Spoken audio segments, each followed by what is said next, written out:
Hi, my name's Mark Joseph Yoakum, and this is EAT. E.A.T stands for Expat in Asia Travels. Okay, I've had this channel for a little over 5 years now, and the vast majority of the videos, and there are 65 of them, have been simple POVs of me walking around Phuket, Thailand, and elsewhere in Asia with my mobile phone, bouncing around in the back of public transportation or walking along the beach or dodging incoming during certain of our festivals. And there's also a lot of videos of kids in classrooms as I was a teacher for 19 of the 21 years I've lived here. Hey, but this is my first talking head video in which I will sit down and talk about a certain topic that's on my mind. This first one is basically going to be a summary of my 19 years as a teacher in Phuket, the ins and the outs, and why I am leaving after all that time, and where I'm going next. So join me. Okay, let me give a little background first. Now, I lived in Albuquerque, New Mexico for about 10 years. My mother passed away in August of 2001, and at that time I dedicated myself to being a traveler. As growing up, we spent a lot of time just being armchair travelers, dreaming of different places to go. Now, I went to Asia at some point, and I got stuck in China during SARS. I spent a lot of time in Beijing as probably the only foreigner, at least it felt like it, and then to Shanghai as well. And just coming home because so many countries were quarantining flights from mainland China, I had quite a roundabout way to get home, and I was stuck in the Bangkok airport at that time. Only one existed, Don Muang. I was stuck in that airport for 3 days because, well, Thailand wasn't on my list of countries that I'd given to my bank, and they froze my card. And I finally got a flight out, and I swore I'd return at some point. Now, fast forward a couple of years, I was in Portland, Oregon, looking for a condo because by that time I wanted a change of pace from New Mexico, although I still love the entire state is wonderful, and it's the one place in the United States I would consider moving back to if should that ever happen. Now, I arrived in Portland and they had this freak blizzard. One of the reasons I wanted to live there was because due to the geography, they didn't get a lot of snow. Well, they had a blizzard and it shut down the city, and I was so sick of snow. I went to the airport and I asked for a flight to a beach. I wanted to spend Christmas somewhere warm. And I ended up booking a ticket all the way to Phuket. And I arrived here on December 24th, 2004. Very eventful, very eventful stay here. I won't get into that. That might be another video. But look up the date in Google and you'll see why. Okay, but I was back in the States for a short time after that. I couldn't get any of that out of my head. And I had met a lady on New Year's Eve, as it turned out. And I decided, well, okay, I'm going to return to Thailand and see if this relationship can work. So by April, I was back in Phuket. We soon had a house. By August, we had married. That's how it happens between foreigners and Asian women, especially Thai women, I think. So I spent some time just, okay, making a household and traveling around Thailand and getting used to the cultures and the food and all that fun stuff that we experience when we move to a different country. Now, fast, the marriage tanked after a couple of years, and I took my TEFL course in the midst of all that. In Thailand and in most places in Southeast Asia, if not all around the world, you need a Teach English as Foreign Language certificate. So I went through that course and I started working full time in an international school in April of 2007. Big school, Conjunct Suksa, and at that time they had not yet received their Cambridge certification. I had a different location, Villa 5, if you know anything about Phuket. And I spent a total of about 5 years there, mostly as a grade 3 and grade 4 reading teacher. The last year I graduated to a homeroom, grade 4. It's a great school, a lot of experience there in teaching and in dealing with politics with other foreign teachers. At the time, the predominant nationality was South African, and many of the American and British teachers at the school took issue with the South Africans. I had no problem with them. But there were a lot of politics, a lot of cliques. The students were very well behaved due to enforcement by Thai teachers and by the assistants. And there were a lot of rules, and they were long, long days. We got paid very, very well, but there were a lot of duties. And I was suffering burnout after about 4 years there. And then there was a problem where the person in charge of work permits had lost mine and I think one or two others in April. And they came and told me about this in November, gave me a choice. Okay, we can either cancel your work permit, you have to find another job elsewhere, or you can pay a huge fine and stay on. And the fine was astronomical, and I didn't want to pay that. Okay, I was saving my money. We were actually planning on buying a house, but the marriage had already tanked by then anyway. So I had money. Last time I really had money in Thailand, I think. So I took the nuclear option. I said, okay, my last day will be the winter break. International schools tend to have off for Christmas and New Year. So I said, okay, my last day will be when we have the Christmas parties on December 24th.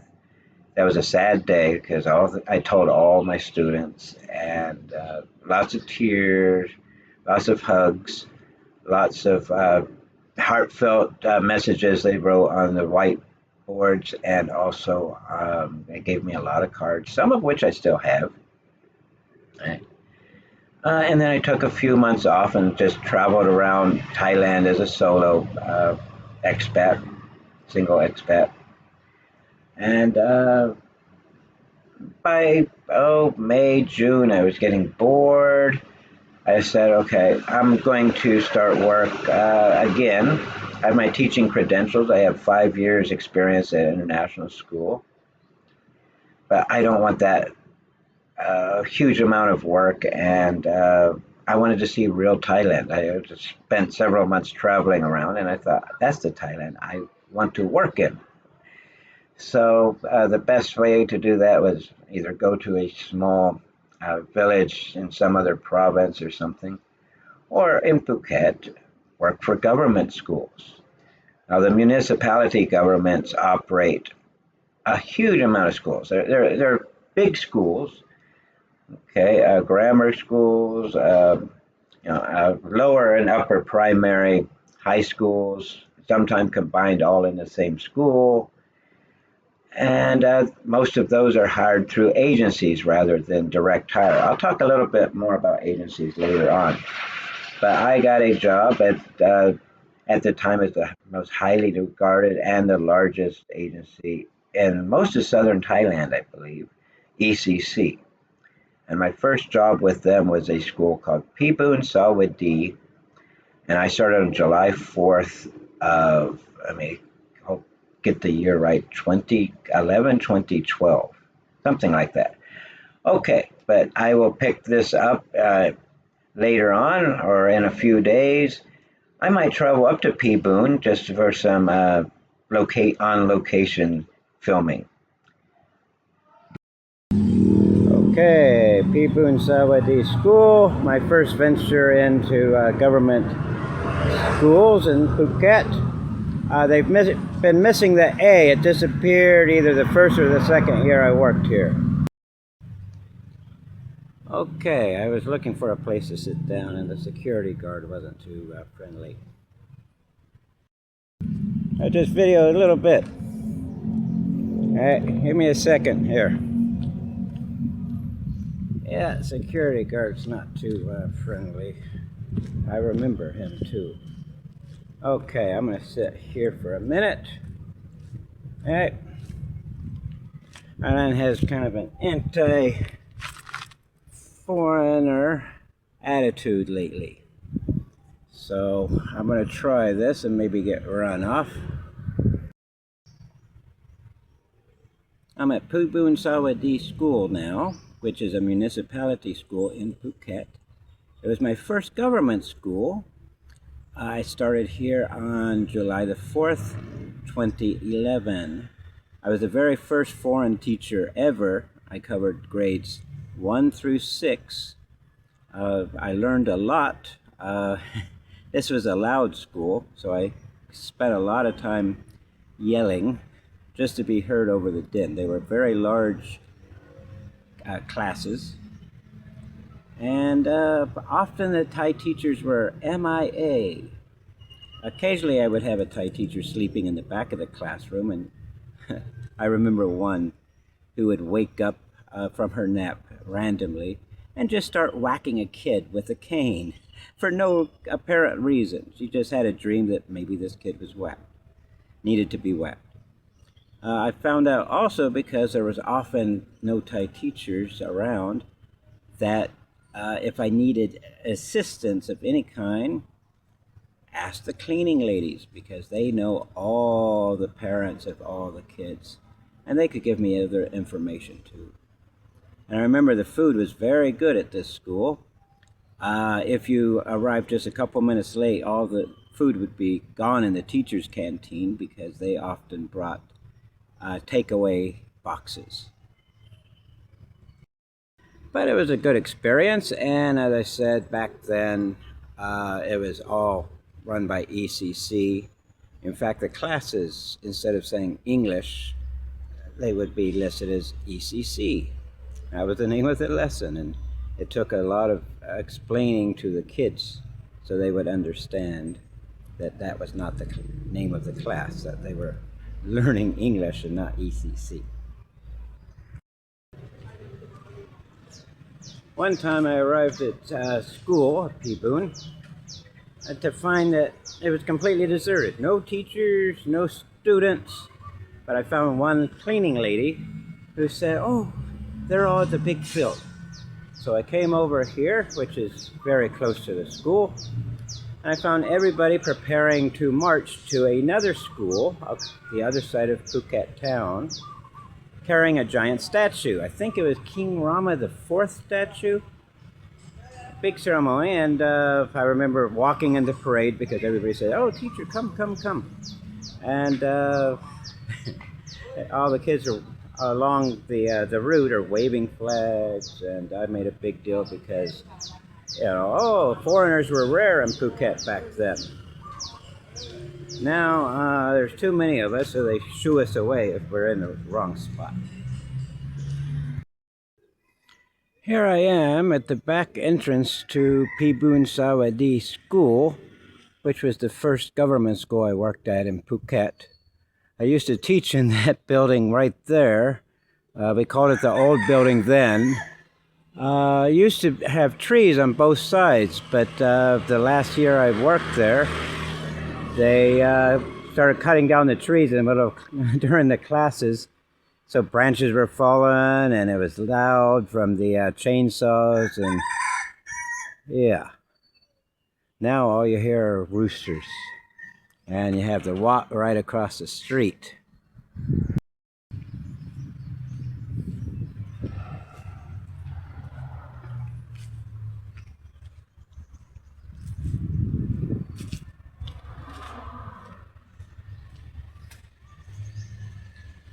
The playground wasn't there when I worked there. Across the street from the school is the provincial court. And the prison was across the street, but they're tearing down the prison now to make a eco park of some sort.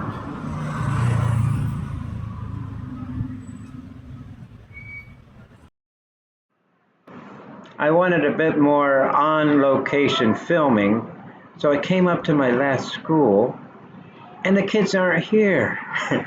They're probably at PE or a music class or something. So I have a temporarily quiet classroom, which is a huge rarity around here.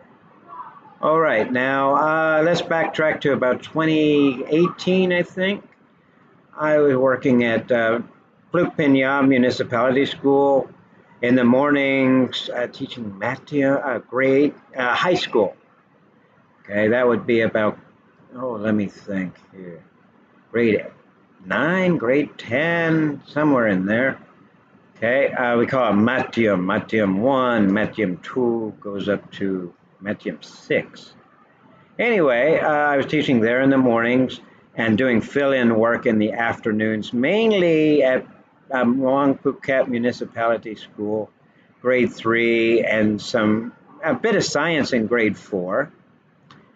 The next year, I transferred over my first kindergarten work. I filled in for a kindergarten up in Phang Nga province for a short while, sometime before that. But they needed a native English speaker at the Phuket and Phang Nga kindergarten because they changed the contract. They required one native English speaker, and I was the only one who had a work permit, so they transferred me over there for about a year and a half, I think, total. Okay, but things were starting to happen.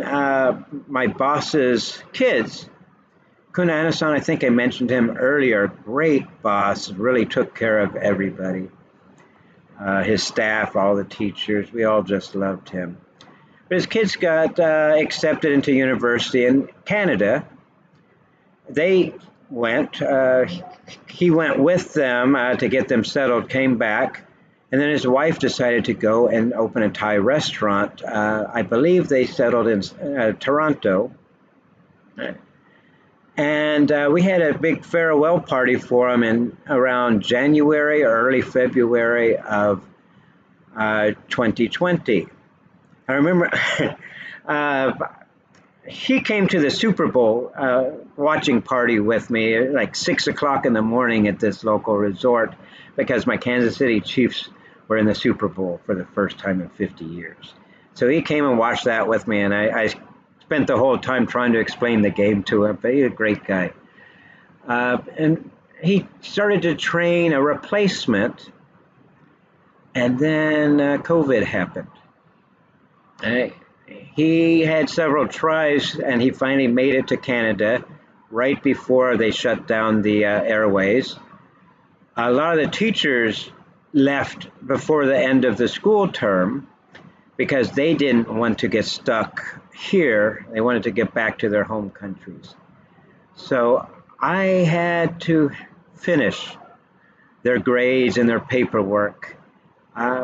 Oh God, I don't remember how many teachers, but I remember going through those yellow cards, filling in grades from incomplete work left behind by the teachers. And that went into, April or maybe early May. And at the time, the Thai health minister said the cause of COVID, and he made a big speech about this. COVID was caused by white Europeans who never bathed. And of course, your average Thai person can't tell between a European white person and an American white person or Australian white person. So yeah, we were targeted. Racism like you would not believe before they really went into lockdown. And I remember trying to finish up that paperwork, and they would hide me in the back room at the ECC offices. And by then we had moved up from the basement to the second floor because they were afraid of a police raid. All the school, language schools and everything had to be closed by then.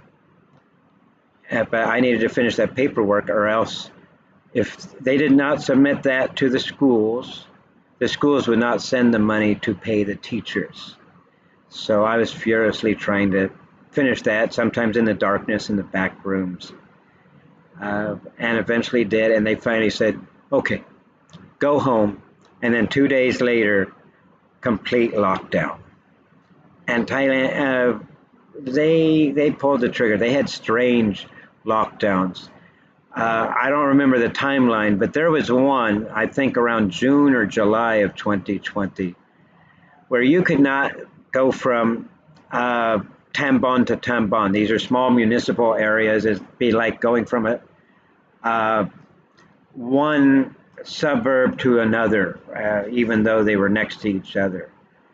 I couldn't even walk across the street to 7-Eleven from my home at the time because the police set a table right there in the middle of the street to make sure you didn't cross. Okay, thankfully that didn't last very long. But the Thai Ministry of Education couldn't decide whether or not they wanted the kids to learn online, if they wanted social distancing, or half and half classrooms or what. And it was about 6 months before they decided, hey, let's give it to the schools. Let the schools decide. We're not going to decide as a nation because everybody's situation is different. So some of the schools in Phuket went back where they had very small classrooms of students actually attending in person. One desk had a kid, the next desk didn't, and so on. My school that I was primarily handling at the time, Muang Phuket, they wanted the teachers to do online teaching, but we had to go to the school, and our first day back was a deep clean where the foreign teachers cleaned that school top to bottom. And when we started teaching online, they wanted us all in a big room, and we were allowed to wear masks. And of course, some people got sick, some people didn't. Over the course of 2.5 years, I believe, I got COVID a total of 3 or maybe 4 times. We had vaccines. They went on the low end, and the vaccines didn't really work. Okay? But anyway, I never liked teaching online because you'd have an entire classroom, and most of the kids would answer during the roll call, and then either would turn off they would all turn off their screens, but the majority would also turn off the microphone. So I figured they were, going outside playing or whatever. Okay. So that was always difficult to get any kind of points for any of them. Any kind of participation never quite worked. Okay. And Phuket, we went through, I don't remember how many different lockdowns because they'd ease it up and sometimes we'd go back to school, but serious social distancing. And then there'd be 1 or 2 students who tested positive. So the entire school would shut down again. And sometimes we'd resume online teaching, sometimes not. And the last lockdown was sometime in 2022. And during that one, I was assigned to teach online at a school in Gatu, municipality school number 2. And the classroom was on the ground floor, and this was during rainy season, and it would flood, and not just a little. Uh, I got the hang of making sure the cables were out of the water, but mostly, from about almost to my knees. Sometimes I'd be sitting with, and just under my knee to my feet would be in water as I'm teaching online. And I remember grade 4, I think, there was one girl who would actually turn on her camera and her microphone. And we just chat sometimes during the lessons. Sometimes her dad would join us. I believe her dad was from Australia. And so that was kind of fun. Most of the other classes, uh, like I said, they would turn off their cameras and their microphones. Or you'd have naughty boys who would draw all over the screen because you could not prevent that with the system that the schools used. So that was a fun couple of years teaching online during COVID, but it was better than the alternative, which was no work at all. And there were a few months where no salary, and they couldn't even pay you for a while, even though we were working online. Uh, when COVID finished, let me see. We had a severe glut of teachers. ECC basically folded. They remained on for a few months, and they ended up going out of business as well. So I believe about the fall of 2022, I saw the writing on the wall, and I jumped ship to Mr. English, the other big agency in Phuket. They're not the only remaining agency, but at the time they were the biggest of the remainers. And the owner of Mr. English, great guy, Mike, he was the one that actually hired me because he was the head teacher at ECC at the time I applied. And my first assignment with them was a kindergarten. I had filled in at various kindergartens, half a day kind of situations, not much, okay? But I was assigned a kindergarten in a temple school in Katta Beach, very near the East Coast, and I would go to the beach after school every day. I found an apartment about a 2-minute walk from my office. And my office was on the 3rd or 4th floor of the school, and my apartment was on the 2nd floor, and it was a 2-minute walk from door to door. And that was great, but as things happen in the agencies, after, I believe, just one term, it was just one term, another agency put in a bid lower than Mr. English did, so they lost that contract. The teachers at the school were quite upset. I didn't really mind. I roll with the punches. I'm kind of aware of how the system works, and that's okay with me. So my next assignment was another kindergarten, Phuket Municipality Kindergarten, which is very near immigration back in Phuket town. And let's see, the first year I believe I worked there, I still had the apartment in Katta, but would take the local bus over this very hilly road to get to the center of the island, and there was a lot of traffic. If they did not make a certain light by a certain time, I knew it would be cutting it very close to get to school on time. But I almost always made it. The one time that we didn't, somebody rear-ended the bus when they stopped. An Australian lady. I remember that very well because I always sit in the back right-hand corner. So I see everything. I'm first to jump off when they finally stop near my destination. And I had a regular motorbike driver that as soon as the bus would stop in Phuket town, he was ready for me to jump on, and I'd go the rest of the way to the school.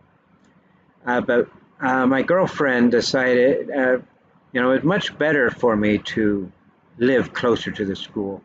So we looked for an apartment. We found a great apartment very near the school. And so, when was it?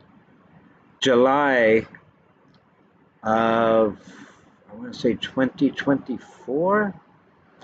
I moved over back into Phuket town.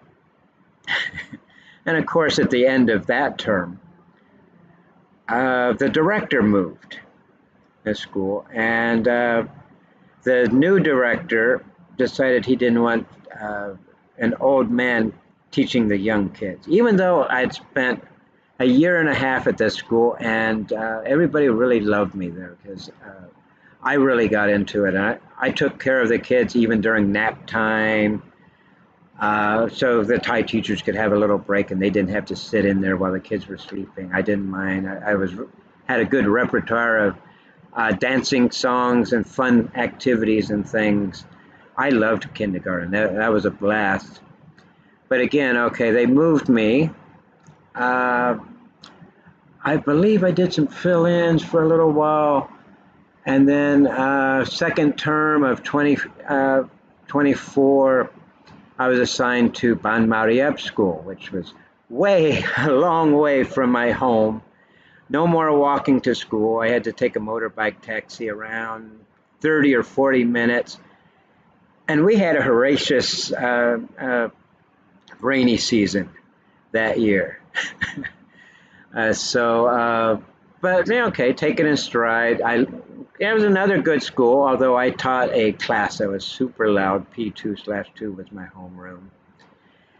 But there were 30 foreign teachers at this school. Uh, Made quite a few friendships. It was nice to be around that many teachers that I could talk to.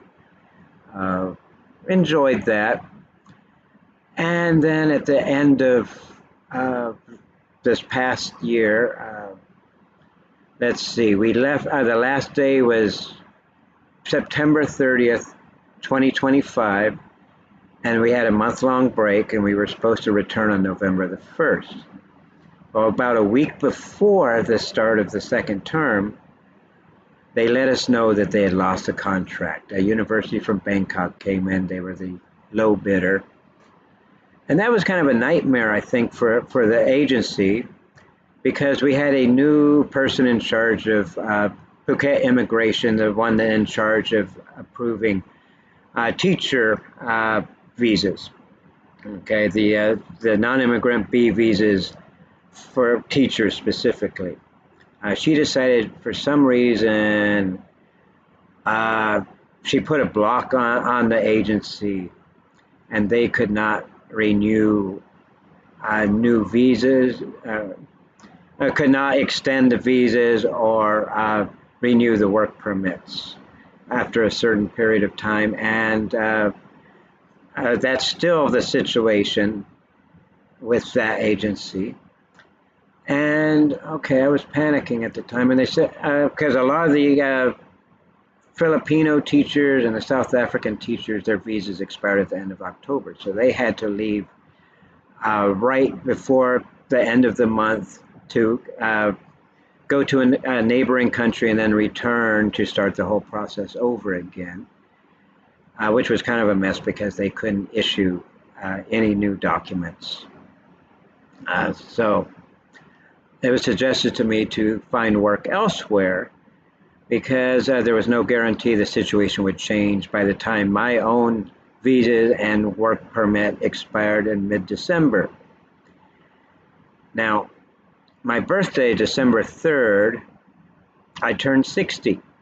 And this was pretty close. At the beginning of November, I started applying for different agencies. And I did a lot of interviews. I did some demo classes. And every single one said, great, your experience is awesome. We like how you handle yourself, et cetera, et cetera.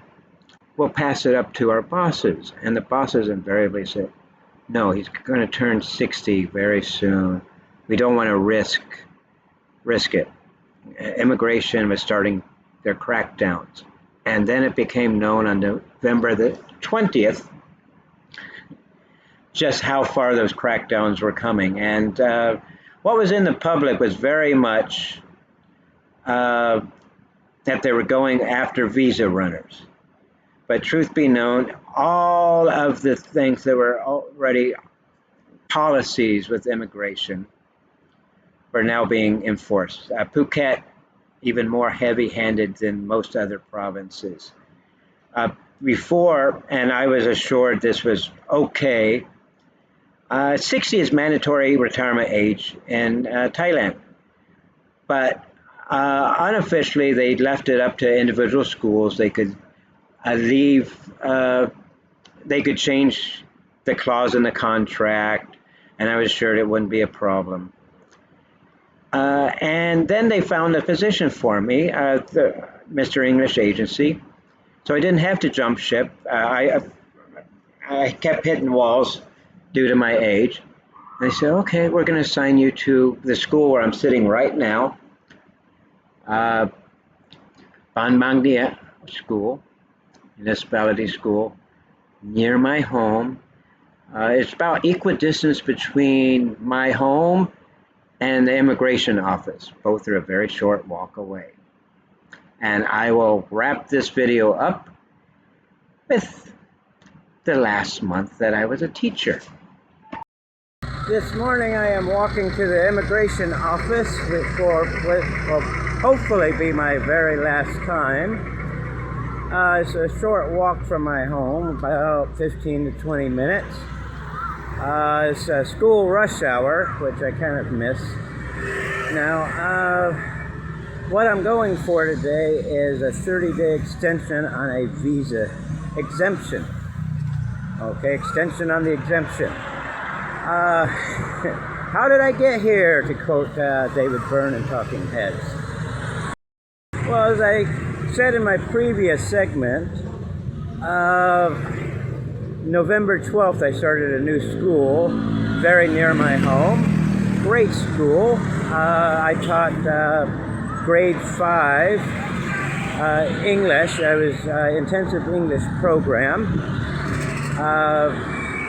Really great kids. I also taught science and math at grade 5, okay, which was a new experience for me. Everything had textbooks, but none of my previous schools for the last 3 or 4 years had textbooks, so that was pretty awesome. Okay, we started around November 12th at that school. On November 20th, it became publicized in the media that immigration was cracking down, mostly on pre-existing regulations. And what the media reported, it was mostly about targeting frequent visa runners, people that came in on the country and would leave every 60 days or whatever, and do that indefinitely, and they wanted to crack down on that. And what wasn't publicized was that every single foreigner coming up for a renewal or an extension or whatever received increased scrutiny. Now, and Phuket Immigration Office became the toughest in all of Thailand, pretty much. Okay, and really it was up to the discretion, and it still is, to each individual officer. Okay, and I turned 60 at the beginning of December, which made it difficult, well, impossible to renew my work visa and my work permit. Okay, non-immigrant B visa, I was on those for about 16 years, I want to say. Okay, so, and let me flip this around. So I was advised to leave Thailand in mid-December before my visa and work permit expired. And I came in, well, they wanted me to come in on a different visa and start over again. Okay, which I did, and I'm not going to go into details because I'm still in Thailand. I don't want to risk my last month here. I've just entered immigration. I will go into that building in a minute. But first I'm going to change my shirt in the toilet because I can't really look like a teacher here, okay? I'm used to wearing black, and I have black on. So I decided, okay, I have a green shirt in my backpack, so I'm going to put that on. I think they've moved the toilets. Oh no, there they are. There's just something in front of them now. Okay, I will continue this in a minute.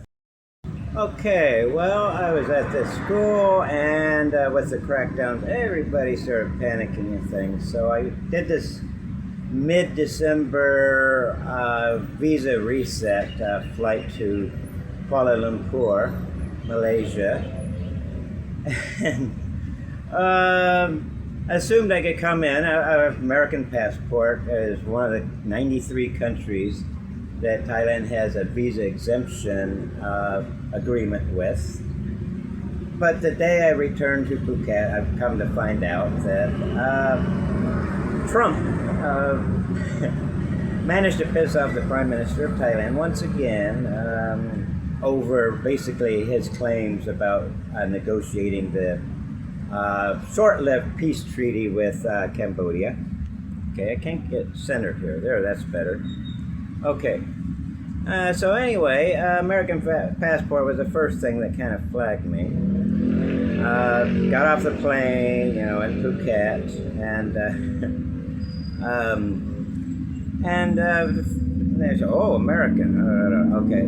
And then the lady looked through my passport, saw that I was on year-long extensions for employment. Okay, and the last one hadn't expired at that point yet. And then she said, "You have no stamp. Where's your stamp? Where you come from?" I said, "Well, I just got off a flight from Malaysia." "No stamp, no stamp." Okay, well, Kuala Lumpur Airport does biometrics. It's all in there. They do a face scan, and then you scan your passport, and blah, blah, blah. She wouldn't believe me, or she wouldn't scan the passport or whatever, called somebody else in, and they started yelling at me. "Why you stay in Thailand? Why you come in Thailand? What you do here?" And I said, "Well, I was a teacher, but I turned 60, and that's retirement age. Now I'm going to be a tourist for a couple of months and go back to my country." And I had an onward flight, bought a ticket, quite expensive. There were lots of expensive tickets this week. But they took me over to detention, and there were several different people who came to yell at me. And finally they denied me entry and took me over to another office. And a little lady who had yelled at me the most apologized. She said, "You're the first foreigner who's been here legally for a long time that we're kicking out." She seemed pretty happy about it, but she also said, "I'm so sorry, just doing my job. This is what I'm supposed to do." Okay, fine, whatever. And then I was handed over to a handler. I thought she worked for immigration, but she was a representative for AirAsia. And, very, very nice lady. And she apologized. "You're not blacklisted. You can come back on a tourist visa. No problems, blah, blah, blah." So, okay, so I went, got on the flight. I'm not going to go into detail because a immigration officer just walked over. So I will have to continue this in a little bit. Well, I should mention the requirements for this type of extension. Okay, for the 30-day extension, you need a form called the TM7, downloaded from Thai immigration site. Okay, it's important. It's 2 pages, so you should have it printed 2-sided on one piece of paper. Oh, loud motorbikes there. Okay. And fill that out. Lots of information to put in on there. Maybe I'll do a breakdown of how to fill it out because there's a few that you might ask questions about. Which reminds me, I left one space blank. I need to ask the volunteer who checks documents what I put there. The name of the visa. It's visa exemption, but there's a code that they stamp in your passport. It looks like kind of a W60 - kind of a W17. It's a reference to the Thai code that they can change the requirements at any time. Okay, so you need that. Proof of onward travel, so a plane ticket out of Thailand within the period that of your visa you're requesting. Let's see, proof of accommodation in Thailand. And that's about it. Oh, a passport photo, 4x6, white background. They may ask for proof of financial means, so you make sure you have enough to cover your stay. Which I have money in my wallet. I also have a bank statement and stuff. In case they ask, they don't always ask. But lead of scrutiny, I want to make sure I have everything. And I think that's it. Okay. So it's not so much. Oh, and the fee. The fee is 1,900 baht. There should be an easy in and out process. So they'll open up about 8:30. And so from the only one here, I've seen a couple of other foreigners. I think they're in the coffee shop. I'm not a morning, any kind of beverage kind of person, except for water when I wake up. Okay, I'll continue this later on. Well, one of the foreign volunteers who come to immigration to help the foreigners know what office to go to and what forms they need, came out for a smoke. So I asked him what to put on my application. He said 60-day visa exemption. All right, so did that. He said, oh, you need 3 other forms. And he went in and got them for me, so I just filled those out. And so we're all set. So I think it's going to be pretty easy. Because I asked him, do I need that proof of income and the other stuff? No, I mean proof of money. They said, no. Okay, just these. All right, awesome. Well, success. Okay, there were 3 extra forms I had to fill out, but I asked the guy before and I filled them out before I even went in there. It seemed to me that it took extra scrutiny. They kept passing my pile of papers and the passport. I think about 4 agents handled it, but ultimate success, and they gave me 4 days more than I expected. That is gonna run over me. Okay. Okay, I was calculating that they would give me my final exit stamp would be March 13th, but he stamped in March 17th. Okay, I'm very impressed with the new office though. It's very clean, the air conditioner works. It was nice, and it was the first good experience I've had with immigration in a while. A different location and maybe a different little segment somewhere. I will do the final bit and explain all the problems I had after I was denied entry into Thailand in mid-December and getting back, and the final exit now. Okay, but I'm very pleased and going back home now, and I'm going to turn on the air conditioner and probably sleep for much of the rest of the morning because I'm beat and I still have a bit of a bad stomach. Okay, I guess I'll go ahead and wrap this up because then I'll finish editing the video. It's going to be about 50 minutes total. I apologize for that. I almost tripped over the curb.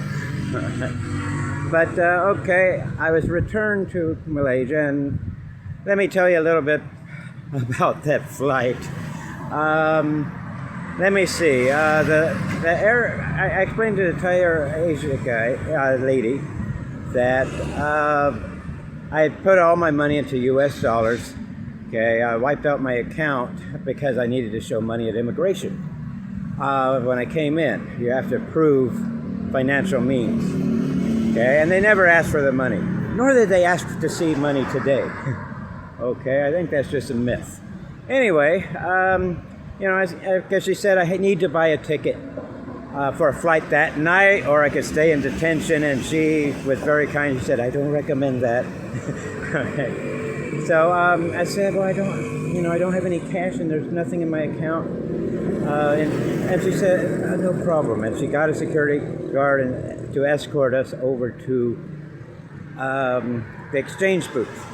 So we did that. I put some US dollars into Thai baht, bought the plane ticket, and it had about half an hour at the time before I was supposed to leave.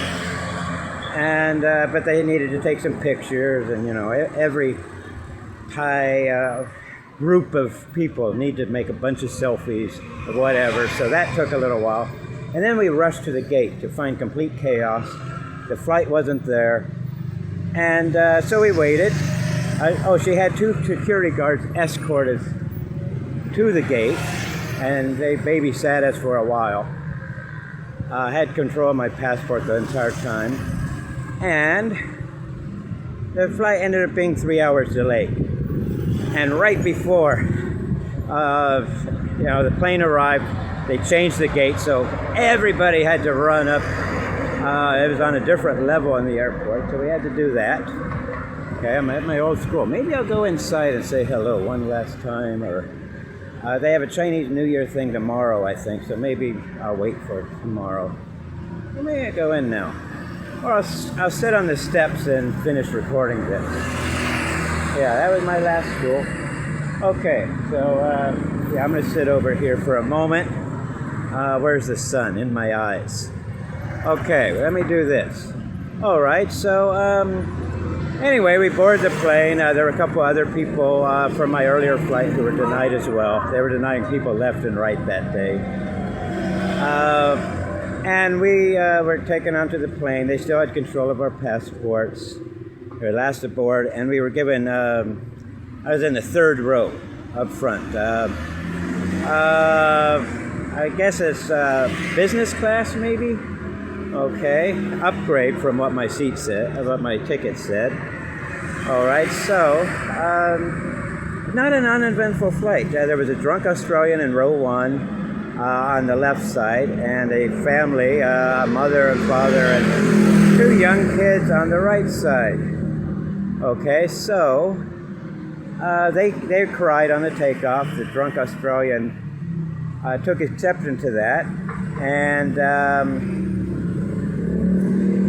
picked a fight. As soon as there was a reduced cabin crew because we were so late, so as soon as they were in the back doing the drink service, fists started flying right in front of me on the plane, and a lot of other passengers pulled them off. I didn't want to get involved, but the Australian zeroed me out. "Do you like these kids crying?" I said, "I was a teacher for a long time. Crying kids don't bother me. It's background noise." Okay, so anyway, the flight finally landed in Kuala Lumpur, and there was a long wait on the tarmac before they opened the door. They said there was a fault with the door, but actually when they opened it, there were maybe 11 or 12 Malaysian police officers that came onto the plane, took the Australian guy off the plane, and then the immigration guy kind of collected the little group of people who were denied entry into Thailand. And then we were taken to detention. Every single one of those passengers, except for myself, were deported. One Chinese guy, he was sent back to China. He hadn't lived in China in like 10 years. He said nobody's there. He'd been living in America, but he still had a Chinese passport. Okay, and he was scared to death. And they told me, okay, because you were denied in Thailand, you need to buy a ticket. Must be on Thai Air Asia. And once you purchase that ticket online, we will let you out of detention and you can actually enter Malaysia. Well, this is the middle of the night by this time. It was like 3 o'clock in the morning.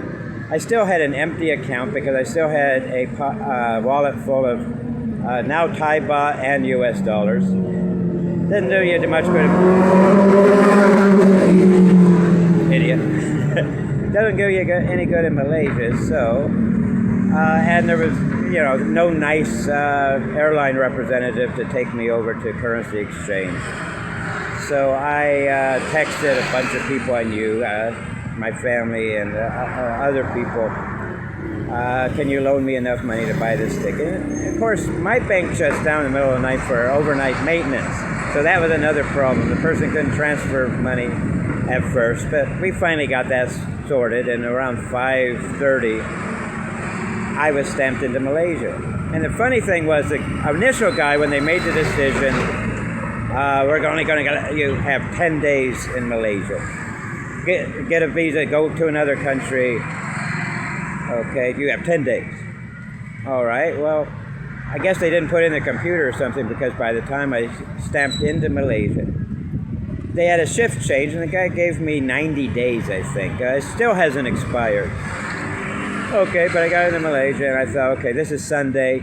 Tomorrow, Monday, I'm going to go to the Thai embassy in Kuala Lumpur, apply for a tourist visa. I already knew that it was a multi-day process. Okay, and so the Monday I went to the Thai embassy. Come to find out, they no longer do in-person applications. It's all e-visa. So I went back to the hotel. I'm sleep deprived by now. I spent all this time gathering the documents, scanning the documents, and submitting, filling out this very lengthy e-visa form online. And submitted it, got denied. Mainly because I forgot to remove the block on my card. You can turn it on and off to, limit or to prevent unauthorized access, and I forgot to turn it back on. So it was denied, so I dreaded going through the process again. Meanwhile, other teachers that I knew from my agency and in the past were getting stuck in various airports at the same time. And there were 3 or 4 from my agency who were stuck in Kuala Lumpur Airport. And we texted back and forth. We were going to meet up when they got out. And finally I didn't hear from a couple for a long time. And I got worried. But I was walking around after that e-visa was denied and thinking, okay, should I sleep and clear my head? What am I going to do? This is getting expensive. I had to, different hotel, different flight back, blah, blah, blah. And finally, he contacted me. He said he went through, he contacted a lawyer, and he gave him my information, and it went through, the person worked for the embassy. I'm not sure what kind of role the U.S. Embassy played in Bangkok. But they contacted me. I was informed, submit this amount of money to, basically it was a bribe. They said, we need to clear your travel record and fly through Suvarnabhumi. And of course, this is right before Christmas, so all the flights were super expensive. I found the last seat on a Malaysia Airlines flight to Bangkok. Flew to Bangkok, and I was basically walked through immigration, no questions asked. Got my stamp, and entered Thailand and spent 11 hours in the Suvarnabhumi airport, the big airport in Bangkok, before my flight to Phuket. Came back, and I've been classified as a tourist ever since. I tried to get an education visa because my old agency recommended that. Well, the day I went, Phuket immigration decided they were going to limit that to age 55. Okay, if you're over 55, couldn't apply for the education visa. Only in Phuket. I probably could have gone to another province, but you can find information, up-to-date information online. At that point, I said, I'm sick and tired of this country. Okay, the next affordable visa I could have gotten was, okay, it cost $500,000. So, hey, that's not a good thing. Okay, can't afford that. Retirement visa, 800,000 baht a year. Okay, and then I started investigating, and I chose a neighboring country. I'm not going to say the country on this video, but I'll give you a hint. It borders the country to the east, and they're currently at war with this country. Anyway, that wraps up my 19 years as a teacher in Phuket, Thailand. Success I haven't. They stamped me until March 17th, but my flight to Kuala Lumpur, that's the first step on my way out, is March 13th. So I have a month to pack up all my stuff, get my stuff together, and depart. Okay. Thank you for watching this very lengthy video, but hopefully the few on-location sites help out a little bit. I'm going to go around the corner. I think I will say hello to my former students because I'm in the area, okay, and I can sleep in tomorrow. I think they have a Chinese New Year activity or something. There's an open house next week, so I might come down for that too.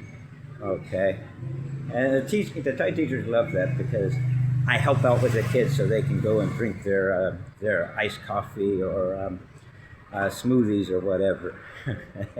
Hell yeah, I love this school. I mean, everybody's so friendly at this school. Kids I don't teach will come up to me, hi, hello teacher, blah, blah, blah. Even if I'm not dressed as one. But I changed my shirt so I could wear the black because in the neighborhood, still need to wear black. We're still in mourning. Okay, signing off. Preparation for tomorrow's Chinese New Year stuff.